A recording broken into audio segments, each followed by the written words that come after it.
मैं बलजिंदर कौर नागरिक एकेडमी में आपका स्वागत करती हूँ। आज कक्षा 9 के साहित्य भाग में हम साखियाँ एवं पद का अध्ययन करेंगे। कबीर का जीवन परिचय से हम अवगत होंगे। कबीर का जीवन परिचय किसी पाठ को जानने से पहले उसके कवि के बारे में जान लेना अति आवश्यक है। कबीर का महत्व जितना उस समय था उतना ही नहीं, उससे कहीं अधिक आज के युग में है। उसके पीछे कारण भारतीय समाज में अंधविश्वास, सामाजिक बुराइयां, भेदभाव, अज्ञानता आदि रहा है। इसलिए कबीर की साखियाँ, उनकी रचनाएं आज के युग में भी अत्यंत प्रासंगिक हैं। कबीर ने किसी गुरु से विधिवत शिक्षा प्राप्त नहीं की थी, परंतु सत्संग के द्वारा तथा घूम घूम कर यानी पर्यटन के द्वारा जो उन्हें अनुभव प्राप्त हुआ, जीवन के सार तत्व को जानने का उन्होंने प्रयास किया था। भक्ति काल में निर्गुण भक्ति शाखा में कबीर का विशेष महत्व है। कबीर ने किसी ईश्वर की इस तरह से आराधना नहीं की है। उनके ईश्वर जो है वो निर्गुण थे, किसी का कोई नाम नहीं था। कबीर की रचनाएं मुख्य रूप से कबीर ग्रंथावली में संग्रहित मिलती हैं। कबीर पंथ में रचनाओं का जो उनका संग्रह है वो बीजक जो है वो मुख्य माना जाता है, क्योंकि उन्होंने स्वयं, कहा जाता है कि वे पढ़े लिखे नहीं थे, तो उन्होंने शायद लिखा नहीं और बीजक को उनके जो शिष्य थे और बाकी दोहे भी उनके शिष्यों ने संग्रहित किए थे, लिखे थे। कुछ रचनाएं और दोहे उनके गुरु ग्रंथ साहिब में भी संकलित मिलते हैं। कबीर का ईश्वर प्रेम, ज्ञान, वैराग्य, गुरु भक्ति तथा आत्मबोध और जगत बोध उनके काव्य में स्पष्ट दिखाई देता है। कहीं पर भी अगर किसी की भक्ति की जाएगी तो ईश्वर के प्रति प्रेम होना चाहिए। ज्ञान होगा, आत्मज्ञान होगा, आत्म हम बोध करते हैं, अपने बारे में हमें जानकारी रहती है, तो जगत के बारे में अर्थात संसार के बारे में भी लोग जानते हैं। तो कबीर ने जो है पूरा जो ईश्वर के प्रति उनका भाव था, वहाँ पर किस किस की आवश्यकता है उनको बताने का प्रयास किया है। उनकी भाषा साधारण जनता के जनमानस के निकट थी। सरल शब्दावली में ब्रज भाषा के साथ साथ कुछ आप देखेंगे कि उस भाषा में राजस्थानी और पंजाबी जैसी भी भाषा के भी शब्द उनके उसमें रचनाओं में मिलते हैं। अत्यंत ही सरल और दार्शनिक चिंतन ये व्यक्त करती हैं। इसीलिए कबीर के दोहे जो हैं वो साधारण जनता के बीच में आप देखेंगे कि लोग प्रसिद्ध हो गए हैं और लोग उन्हें बहुत ही शीघ्र याद कर लेते हैं और गाते भी हैं। इनके मुख्य रूप से जो साखियाँ हैं क्षितिज भाग 1 में, वो स्क्रीन पर आपके उपलब्ध हैं और जिनका कि आप अर्थ समझेंगे। पहला है आपका मान सरोवर सुभर जल, हंसा केली कराही, मुक्ता फल मुक्ता चुगे, अब उड़ी अनंत न जाही। जैसा कि मान सरोवर पर्वत भी है, मान सरोवर झील भी है हिमालय पर्वत पर। सुभर कहते हैं जो बहुत अच्छे तरीके से जल से भरा हुआ होता है, वहाँ पर माना जाता है कि हंस जो है वो क्रीड़ा कर रहा है। मुक्ता फल मुक्ता चुगे, यानी वो क्या खाता है वहाँ पर, तो ऐसा कहा गया कि वो क्या कर रहा है, मुक्ता रूपी फल को चुग रहा है। अब उससे संतुष्टि प्राप्त हो रही है तो वो अन्यत्र नहीं जा रहा है। इसको हम दूसरे तरीके से अगर हम दार्शनिक रूप से समझें तो इसका भाव ये होगा कि मन रूपी सरोवर जो हमारा है उसमें जो आत्मा है वो हंस की तरह क्या है, दिखाई देती है। कबीर कहते हैं वो हंस रूपी आत्मा जो है इस मान सरोवर जल में क्रीड़ा करती है, यानी खेल रही है। अब वो मान सरोवर रूपी जल में, मन रूपी सरोवर में जब वो क्रीड़ा कर रही है, खेल रही है, तो अंदर भीतर हमारे वो क्या है, वो कैसे जीवित है, कैसे वो खाते हैं, तो उनका कहना है कि वो मुक्ता फल मुक्ता चुके, यानी मुक्त होने के लिए जिस तरह से कहा जाए उससे वो पूर्णतया मुक्त हो चुकी है। मुक्ता रूपी फल को मानो वो चुग रही है, तो अन्यत्र वो इतनी संतुष्ट हो जाती है कि उड़ करके और कहीं अन्यत्र जाना नहीं चाहती है। दूसरा पद है प्रेमी ढूंढत मैं फिरो, प्रेमी मिले न कोई, प्रेमी को प्रेमी मिले सब विष अमृत होई। तो किस तरह से विष जो है अमृत में परिवर्तित होता है। आप देखते हैं कि जिसके साथ जैसा व्यवहार किया जाता है आगे से वैसा ही व्यवहार होता है। प्रेम करने वाला ही प्रेम करने वाले को ढूंढता है। प्रेमी मिले न कोई। कबीर कहते हैं कि मैं प्रेमी ढूंढने के लिए निकला कि कोई प्रेम करने वाला हो, सहृदय हो, ज्ञानी हो, प्रेम की समझ रखने वाला हो। तो मैं जब निकला तो प्रेमी मिले न कोई, तो मुझे कोई भी प्रेमी नहीं मिला, प्रेम करने वाला नहीं मिला। लेकिन वो कहते हैं कि प्रेमी को प्रेमी मिले, जैसा हम चाहते हैं अगर वैसे को ही वैसा व्यक्ति मिल जाता है। प्रेम करने वाले को ही प्रेम करने वाला मिलेगा।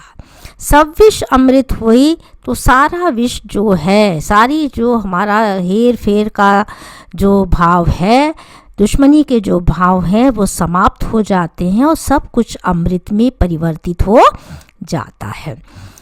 तीसरे दोहे में हस्ती चढ़िए ज्ञान को सहज दुलीचा डार, स्वान रूप संसार है भूखन दे जख मार। जख मारना कहते हैं खाली बैठने के लिए, स्वान है कहते हैं कुत्ते को।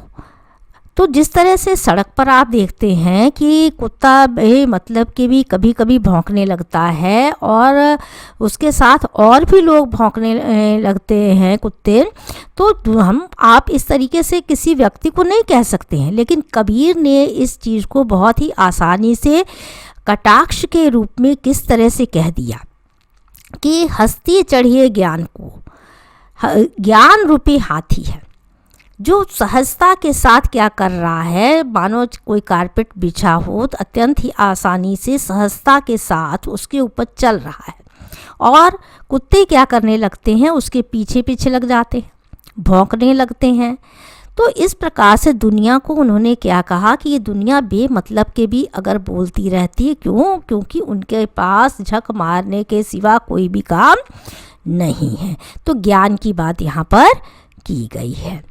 चौथा पद है, दोहा है, पखा पखी के कारण। पक्ष और विपक्ष का भाव हर व्यक्ति के मन में रहता है, क्योंकि हम सभी सांसारिक हैं। तो पक्ष विपक्ष की बात हम चाहते न चाहते हुए भी कर डालते हैं। लेकिन कबीर क्या कहते हैं कि पक्ष और विपक्ष के कारण ही हम क्या कर रहे हैं, सब जग रहा भुलान, सारी दुनिया के बारे में सारा संसार भूल चुका है कि कहाँ पर क्या सच्चाई है। निरपक्ष होई के हरि भजे, जो निष्पक्ष हो कर के, पार्शल जो नहीं है और निष्पक्षता से जब वो क्या करता, व्यवहार करता है, हरि का नाम, ईश्वर का नाम भजता है, स्मरण करता है, कबीर की दृष्टि में वही सच्चा संत होता है। तो इस प्रकार से सवर्ण की भी आवृत्ति की गई है अगर कहा जाए तो। कहीं कहीं पर अलंकारों के भी सुंदर प्रयोग मिलते हैं। हिंदू मुआ राम कही, मुसलमान खुदाई। हम कहाँ किस चीज़ में फंसे हुए हैं? कबीर कहते हैं हिंदू राम जो है वो राम राम कहते कहते, और मुसलमान जो है वह खुदा खुदा करते करते मर जाता है, नष्ट हो जाता है, दुनिया से चला जाता है। लेकिन वो समझ नहीं पाता है कि उसे क्यों नहीं ईश्वर मिला, क्यों नहीं मोक्ष प्राप्त हुआ। कबीर कहते हैं कहे कबीर सो जीवता। कबीर दास जी कहते हैं वही व्यक्ति जीवित है। कौन जीवित है? वो कहते हैं दूह के, दोनों के जो निकट नहीं जाता है, पक्ष विपक्ष से ऊपर चला गया है, जिसके अंदर जो है कहीं पर भी किसी भी व्यक्ति के प्रति घृणा का भाव नहीं है, जो ईश्वर को मान रहा है और सबको एक साथ समझता है, समभाव वाला है, वही व्यक्ति क्या है, इस संसार में जीवित है, जो दोनों के निकट नहीं जाता है। काबा फिर काशी भया, राम ही भया रही, मोट चून मैदा भया, बैठ कबीरा जी। देखिए मोटा जो अनाज है वो हम ऐसे ही नहीं खा पाते हैं। उसको क्या किया जाता है, उसको पीसा जाता है, महीन किया जाता है। जितना महीन रहता है उतना ही हमें स्वादिष्ट लगता है, तो उसमें समय लगता है। तो कबीर दास जी जीवना कहते हैं खाने के लिए।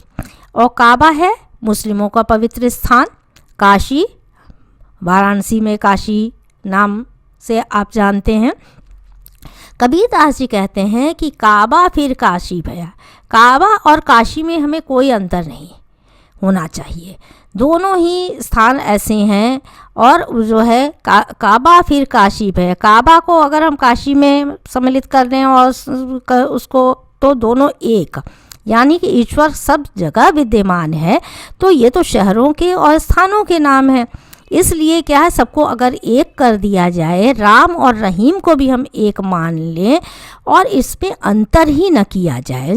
मोट चूर्ण बैदा भया, जिस प्रकार से मोटे अनाज में से बाद में हम क्या करते हैं, उसको जब पीस दिया गया तो मोटा अनाज अलग करना मुश्किल हो जाता है, उसी प्रकार से राम और रहीम को हम एक मान लें और काबा और काशी को एक कर दें तो दोनों में कोई अंतर नहीं रह जाएगा। और हम ये अंतर क्या करते हैं, मनुष्य जाति के भीतर उसकी ये मानसिकता है कि हम क्या कर रहे हैं, अपने तीर्थ स्थानों, अपने जातिगत भेदभावों से क्या कर रहे हैं, सब चीज़ों को अलग कर रहे हैं।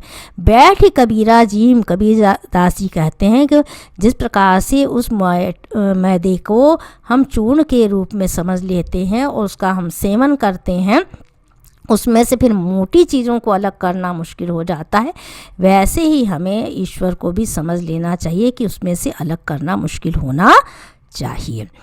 ऊंचे कुल क्या जन्मिया, जे करनी ऊंच न होई, सुवरन कलश सुरा भरा साधु निंदा सोई।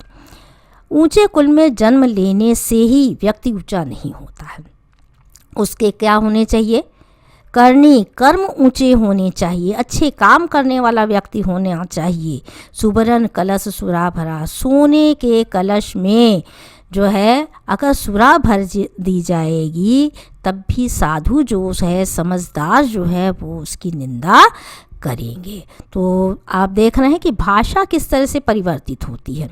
आप खड़ी बोली हिंदी में देखिए श का प्रयोग करते हैं और यहाँ पर देखिए जैसे कलश तो स का प्रयोग किया गया है, इसलिए बहुत ज़्यादा इसमें अंतर नहीं होता है, तो आसानी से आप उसे समझ सकते हैं। इसके साथ साथ पद, दो पद हैं इसमें, दो पद में से पहला वाला पद इस साल जो है 2021-22 के, उसमें आपके बोर्ड के एग्ज़ाम में के हिसाब से जो सिलेबस आया हुआ है 9th का भी, उसमें जो है सम्मिलित किया गया है। तो पद नंबर 1 दिया गया है, पद नंबर 2 सम्मिलित नहीं किया गया है, तो इसलिए पद नंबर 1 को आप पढ़ेंगे, पद नंबर 2 भी पढ़ाया ही जाएगा। तो पद नंबर 1 है, मोको कहाँ ढूंढे बंदी मैं तो तेरे पास में, ना मैं देवल ना मैं मस्जिद ना काबे कैलाश में, ना तो कौनो क्रिया कर्मे नहीं योग बैराग में। कबीरदास कहते हैं कि हे बंदे, हे मनुष्य, तू मुझे कहाँ ढूंढ रहा है, मैं कहाँ हूँ, मैं तो तुम्हारे पास में हूँ। लेकिन हम आप क्या करते हैं, जगह जगह उन्हें ढूंढते हैं कि मंदिर में जाएंगे, मस्जिद में जाएंगे, काबा में, कैलाश पर्वत पर जो है ईश्वर का वास है। ये हमारी अंधविश्वास है, ये हमारी अज्ञानता है, क्योंकि हम जानते नहीं हैं कि ईश्वर कहाँ है। इसीलिए कबीर कहते हैं ना तो कौनो क्रियाकर्म में, ना तो हम किसी क्रियाकर्म में हैं। हम बहुत ज़्यादा योग वैराग में भी विश्वास कर लेते हैं, मंदिरों मस्जिदों में जाते हैं, धूप अगरबत्तियाँ खरीदते हैं, माला चढ़ाते हैं कि ईश्वर प्रसन्न हो जाएगा, तो ऐसे कोई क्रियाकर्म, तिलक इत्यादि का भी उन्होंने विरोध किया, तो किसी क्रियाकर्म में मैं नहीं मिलता हूँ। तो मिलता कैसे हूँ, तो कबीर कहते हैं खोजी हुए तुरंत ही मिलो, जब आप मुझे खोजेंगे, खोजने वाले बनेंगे, तो मैं आपको तुरंत ही मिल जाऊँगा। पल भर की तलाश में, क्षण मात्र की तलाश में, मैं क्षण मात्र में ही क्या रहूँगा, आपको प्राप्त हो जाऊँगा, मिल जाऊँगा। कहे कबीर सुनो भई साधो, कबीरदास जी कहते हे साधुओं, हे संतो सुनो, मैं कहाँ हूँ, सब श्वासों के श्वास में, हर व्यक्ति की सांस में है मैं निवास करता हूँ। तो इसलिए सवर्ण की आवृत्ति है यहाँ पर, तो अनुप्रास होना चाहिए। क्रियाकर्म में भी आप देख रहे हैं कि क का वर्ण की आवृत्ति है। इसी तरह से आपको पद्य खंड है और भाषा संधुकड़ी कही गई है, तो कबीर की भाषा संधुकड़ी होगी। दूसरा पैराग्राफ है संतो भाई आई ज्ञान की आंधी रे। हे संतो, क्या आ गई? ज्ञान की आंधी आ गई। ये साधारण आंधी नहीं है, ये ज्ञान की आंधी बहुत कुछ परिवर्तित कर देती है। तो हमारा क्या क्या परिवर्तन होता है इस दुनिया में और लोगों के भीतर, मन और मस्तिष्क से? तो ये बाहरी आंधी नहीं है, ये भीतरी आंधी है। तो भीतर की आंधी क्या कुछ परिवर्तित करती है, बदल देती है? तो सारा हमारा जो भ्रम है, जो उसकी टाटी है, कहा गया कि पर्दे के लिए लगाए हुए बांस, ये शरीर, ये माया मोह का जो बंधन है वो कैसा है? जैसे किसी छत के ऊपर टाटी जो छप्पर डाल दिया जाता है, तो कबीर ये कहते हैं कि ये माया का मोह का बंधन है, उससे हमने क्या कर लिया है इस दुनिया में, अपना सब कुछ जो है उसे बांध लिया है। और भ्रम का जो ये पर्दा है वो बहुत तेज़ आंधी आने पर, जैसे आंधी आती है तो बहुत कुछ दे जाती है और बहुत कुछ उड़ा करके ले जाती है। तो इसलिए ये भ्रम की जो टाटी है उसके पर्दे जो है इसको क्या कर दिया है, तेज ज्ञान की आंधी ने उसे उड़ा दिया है। माया इसे बांध नहीं पा रही है। हित चित की द्वे थूनी गिरानी, आपके देखेंगे कि ये हित और चित के दो खंभे हैं, जिसे क्या किया गया है, इसने हमें ये टूट गए हैं। तेज़ आंधी आने के कारण मोह का जो बलिंडा था वो छप्पर ऊपर से हट गया है। जैसे आंधी आती है तो टीन इत्यादि और बहुत सारी चीज़ें उड़ा करके ले जाती है, उसी प्रकार से सब कुछ अज्ञानता का हट गया। तृष्णा छानी परिघरी ऊपर कुबुद्धि का भांडा फूटा। तृष्णा रूपी छाजन था जो घर के ऊपर डाला हुआ था कि हम माया मोह तृष्णा से बंधे रहते हैं, और कुबुद्धि रूपी जो भांडा है, देखिए रूपक को बांधा गया है, कुबुद्धि रूपी जो भांडा था वो फूट गया है, टूट चुका है। अब उससे थोड़ा सा ज्ञान प्राप्त हुआ है। जोग जुगति करी संतो बांधी, जोग जुगाड़ करके किसी तरह से संतों ने क्या किया, इसको बांधा था। जो पिलर थे उसकी क्या हुए, निर्चु चुए न पानी, न का प्रयोग जो है आप देख रहे हैं कि पानी की जगह न पानी शब्द का प्रयोग किया गया, कि नीचे पानी न चुए। जब बारिश आती है, जब वर्षा होती है, तो हम आप क्या करते हैं, सोचते हैं कि कहीं पर भी हमारी झोपड़ी में से पानी न चुए, नीचे न टपके। तो इसलिए नीचे पानी न टपके हम इसको बांधते हैं। हम सांसारिक व्यक्ति हैं, इसलिए क्या करना चाहते हैं, इसको हम किस तरीके से बांधते हैं, किस तरह से रखना चाहते हैं। तो कबीर कहते हैं ये सारी चीज़ें व्यर्थ हैं। कूड़ कपट काया का निकसिया, क्या क्या निकल गया। तो कहते हैं पूरा कूड़ा करकट इत्यादि काया शरीर से बाहर निकल गया। कब? हरि की गति जब जानी, जब हमने ईश्वर के बारे में जाना है। आंधी पीछे जो जल बूढ़ा, आंधी के जाने के बाद जो कभी कभी वर्षा होती है तो जो जल बच गया है, वहाँ पर पानी के बरसने पर जो जल थोड़ा एकत्रित हो गया, तो उसका क्या आनंद है। प्रेम हरिजन भीना, भीना भीग जाना। तो प्रेम के रस में, हरि के रस में जो व्यक्ति है, जो साधक है, वो पूर्णतया भीग गया। कहे कबीर भान के प्रगटे, भान है सूर्य, और सूर्य हमारा किस चीज़ का सूचक है, सूर्य ज्ञान का सूचक है, सूर्य प्रकाश का सूचक है, सूर्य अब ऊर्जा का सूचक है। कबीरदास जी कहते हैं कि सूर्य के प्रकट होने पर उदित भया तम खीना तम अंधेरा, सारा अंधेरा छट गया। आप देखते हैं कि अगर रात्रि के पश्चात सूर्य का उदय नहीं होता है तो अंधेरा रहेगा। इसलिए कवि ये कहना चाहते हैं, बताना चाहते हैं कि रात्रि के अंधकार के पश्चात ज्ञान का जो सूर्य उदित हो रहा है, वो पूरी अज्ञानता के अंधकार को क्या कर देने वाला है, मिटा देने वाला है।